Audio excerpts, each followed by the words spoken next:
നിലവിലെ Asia കപ്പിനുള്ള Indian playing 11-ൽ ഒരിക്കൽ കൂടി തൻ്റെ അതൃപ്തി തുറന്നു പറയുകയാണ് ഇന്ത്യയുടെ മുൻ ഓപ്പണറും സെലക്ടറും സർവോപരി തമിഴ്നാട്ടിലെ കളിക്കാരനുമായിരുന്ന കെ ശ്രീകാന്ത്. പാകിസ്ഥാനുമായുള്ള രണ്ടാമത്തെ ഗ്രൂപ്പ് മത്സരത്തിലെ 11നെയാണ് അദ്ദേഹം ഇപ്പോൾ കുറ്റപ്പെടുത്തുന്നത്.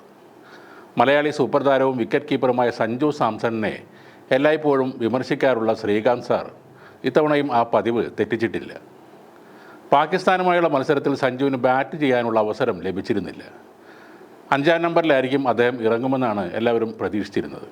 പക്ഷേ ആ പൊസിഷൻ സഞ്ജുവിന് നൽകാതെ പകരം ഇടം കയ്യൻ ബാറ്ററും ഓൾറൗണ്ടറുമായ ശിവം ദുബൈക്കാണ് നൽകിയത്. അതിന് കാരണമായി ശ്രീകാന്ത് പറയുന്നത് സഞ്ജുവിന് ഫിനിഷിങ്ങിനുള്ള കഴിവില്ല എന്നതാണ്. സഞ്ജു സാംസണിന് ഫിനിഷിൻ്റെ കഴിവില്ലാത്തത് കൊണ്ട് ഇനിയും അയാളെ വെച്ച് പരീക്ഷണം നടത്താതെ ജിതേഷ് ശർമ്മയെ ടീമിൽ എടുക്കണമെന്നാണ് കെ ശ്രീകാന്ത് ആവശ്യപ്പെടുന്നത്. സഞ്ജു സാംസണിനേക്കാൾ 100% മെച്ചപ്പെട്ട ഫിനിഷറാണ് ജിതേഷ് ശർമ്മ. സഞ്ജുവിനോട് എനിക്ക് സഹതാപമുണ്ട്. കാരണം അവൻ മുൻനിര ബാറ്ററാണ്. സഞ്ജു ഗംഭീര കളിക്കാരൻ തന്നെയാണ്. പക്ഷേ അവന് മുൻനിരയിലാണ് കളിക്കാൻ സാധിക്കുന്നത്.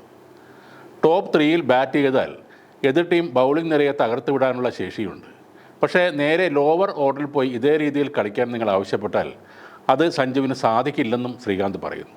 സഞ്ജു സാംസണിന് ഈ ഏഷ്യ കപ്പിൽ ബാറ്റ് ചെയ്യാനുള്ള അവസരം അധികം ലഭിക്കില്ല. അവനെ അവർ ടീമിൽ വെറുതെ ഉൾപ്പെടുത്തുക മാത്രമാണ് ചെയ്തിരിക്കുന്നത്. അതിൻ്റെ ആവശ്യമില്ല. സഞ്ജുവിന് പകരം ഫിനിഷർ റോളിൽ ജിതേഷ് ശർമ്മയെ മാത്രമേ ഇന്ത്യ കളിപ്പിക്കാൻ പാടുള്ളൂ. 6-ാം നമ്പറിൽ അവനാണ് കൂടുതൽ മെച്ചപ്പെട്ട ബാറ്റർ എന്നാണ് ശ്രീകാന്ത് പറയുന്നത്. ഇനി 6-ാമനായി സഞ്ജുവോ ഹാർദിക് പാണ്ഡ്യയോ കൂടുതൽ മെച്ചപ്പെട്ട ബാറ്റർ എന്ന് നോക്കിയാലും അത് തീർച്ചയായും ഹാർദിക് തന്നെയാണ് ആ പൊസിഷനിലെ മികച്ച താരം. അതുകൊണ്ട് തന്നെ ഇനിയുള്ള മത്സരങ്ങളിലും സഞ്ജുവിന് ബാറ്റ് ചെയ്യാനുള്ള അവസരം ലഭിക്കാൻ പോകുന്നില്ലെന്നും ശ്രീകാന്ത് പറയുന്നു. ഏഷ്യ കപ്പിന് മുമ്പുള്ള 3 T20 സീരീസിലും അഭിഷേക് ശർമ്മക്കൊപ്പം ഓപ്പണറായിട്ടാണ് സഞ്ജു സാംസൺ കളിച്ചത്. ഈ ഓപ്പണിംഗ് കൂട്ടുകെട്ട് വലിയ വിജയമായി മാറുകയും ചെയ്തിരുന്നു. തുടർച്ചയായി 12 T20കളിലാണ് സഞ്ജു ഇന്ത്യക്ക് വേണ്ടി ഓപ്പണറായി ഇറങ്ങിയത്.